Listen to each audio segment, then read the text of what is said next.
이재명 경기도지사의 민주당 경선 득표율 이 상향 조정됐다는 이야기부터 한번 잠깐 하고 가겠습니다. 이게 중요하기 때문에 그렇죠. 다시 한번 보여드릴게요. 정세균 후보가 득표 수가 무효표가 됐어요. 전체 숫자로는 23,731표입니다. 근데 이게 무효표가 됨으로써 분모가 거쳤어, 분모가. 분모가 작아졌죠. 그렇다 보니까 득표율이 이재명 지사는 51.41%에서 53.71%로 조정이 됐고요. 이낙연 후보는 31.08에서 32.46으로 조정이 됐고, 추미애 후보는 11.35에서 11.86으로 조정이 됐단 말이죠. 분모가 작아지니까 큰 분자일수록 더 커 보이는 거죠. 지금 네, 현재로서는. 그렇죠. 이게 지금 다시 한번 보여주세요. 너무 작게 보이셨어. 내가 밑에 하나 더 읽어드려야 돼요. 그러니까 더불어민주당 특별당규 제20대 대통령 선거 후보자 선출 규정에 제59조 후보자의 사퇴 경선 과정에서 후보자가 사퇴할 때에는 해당 후보자에 대한 투표는 무효로 처리한다. 그러니까 분모가 작아짐으로써 이재명 후보의 득표율이 훨씬 더 올라가는 상황. 이낙연 캠프 쪽에서는 극렬하게 반발하는 상황. 이게 온 거죠, 지금. 근데 저거는 또 숫자의 기본 원리 같은 거여가지고 누구도 뭐라고 할 수 없는 거죠.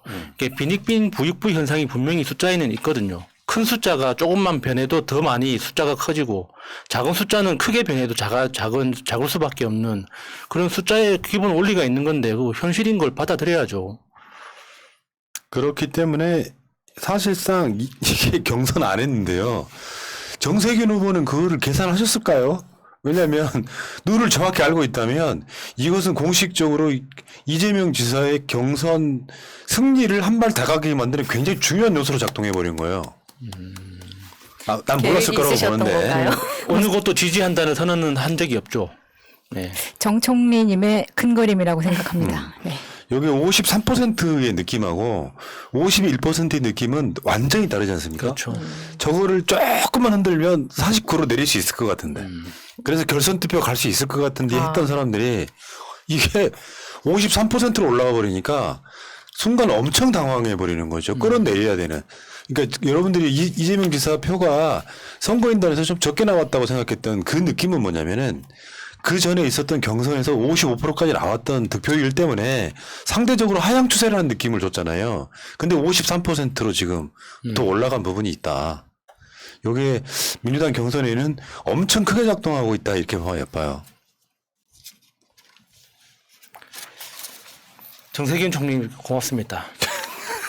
뭘 그렇게까지 또 고마울 게 또 뭐 있어. 그러니까 뭔가 어른답게 깔끔하게 사퇴를 하신 게 여러 가지 말을 안 보태고 다른 당에서 사퇴를 하면서 난 누구 지지한다 뭐 이렇게 하면서 나가잖아요. 그게 좀 좋아 보이진 않거든요. 원칙적으로야 이렇게 이 경선 끝날 때까지 결과와 상관없이 끝날 때까지 같이 이제 그 그림을 만들어 줬다면 좋았겠지만 중간에 이제 현실적인 판단으로 이게 접을 때 이게 깔끔하게 이렇게 마무리해 준 것 자체가 고맙다는 뜻이죠. 네. 그리고 요즘에 이제 여론조사 많이 나오죠. 갤럽이 처음으로 이제 머니투데이랑 갤럽이 이렇게 의뢰 기간이 없는 상태로 여론조사를 많이 냈어요. 네. 나는 여론조사 기관이니까.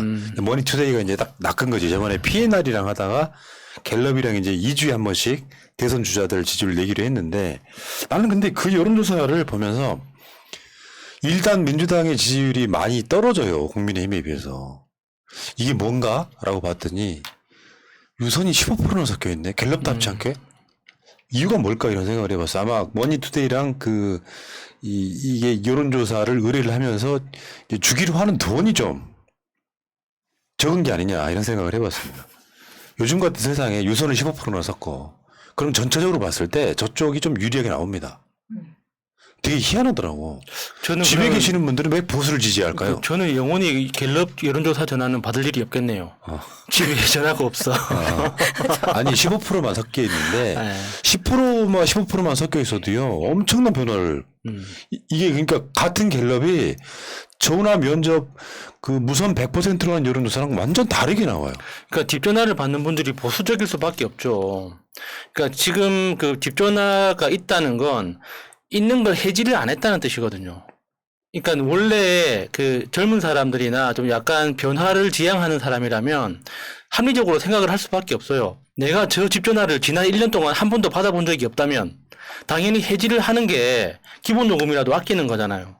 그런데 그 1년에 한 번 올지 모르기 때문에 저 전화를 둬야 된다고 생각하는 그 사고방식 자체는 보수적일 수밖에 없거든요. 그러니까 집전화를 받는 분들은 자연스럽게 보수적인 성향을 보일 수밖에 없는 거죠. 근데 그런 여론조사를 보고 있으면은 막 흔들리지 않습니까? 예를 들면 듣보잡 여론조사 기관도 아니고 갤럽이 한 여론조사인데 국민의힘의 지지율이 더 높게 나와. 물론 이제 뭐 양자 대결 같은 거 시켜보면 거기서 이제 그 여론조사의 기본 골자는 정권 교체율이 높다. 그리고 민주당 지지율이 국민의힘보다 떨어진다.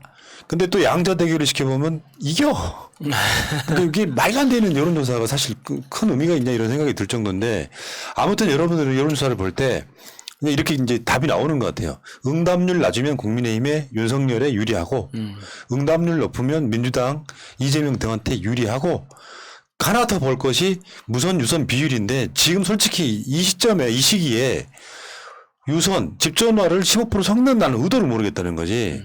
여기 이제 여론조사 제작비가 좀 다운된 게 아니냐. 집전화 아무래도 잘 봤거든요.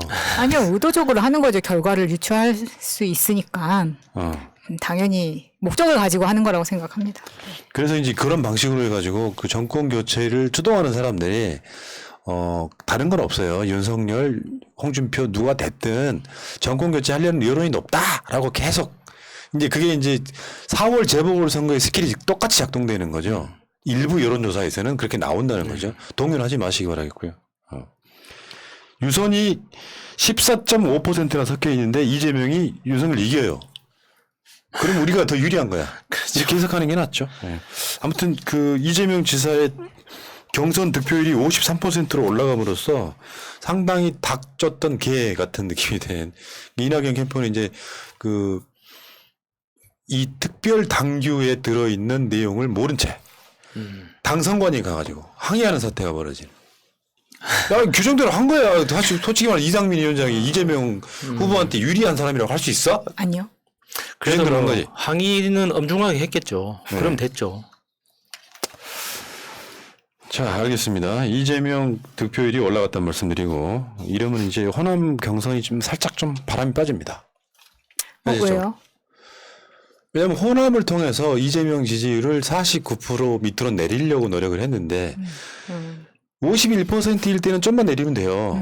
예를 들면 이낙연 후보가 이재명 지사를 이기진 못하겠지만 서로 간의 비율을 한 10% 차이로 호남에서 따라가면 이낙연은 지금 남아있는 전략은 하나밖에 없어요. 결선 투표를 끌어내서 그 다음에 벌어질 일은 난 몰라요.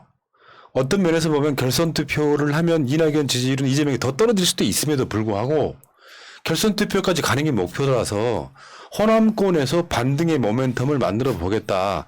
근데 1%만 끌어내리면 되잖아요. 그래서 이재명, 이낙연 지지율이 한 10% 차이밖에 안 나고 나머지 추미애 등 후보의 그 득표율이 있기 때문에 그러면 49% 이하로 떨어뜨릴 수 있다는 어떤 목표가 있었는데 53이 되면 이게 확 높아 보이잖아요. 그 효과 때문에 그런 거죠. 자, 알겠습니다. 이 이야기는 여기까지.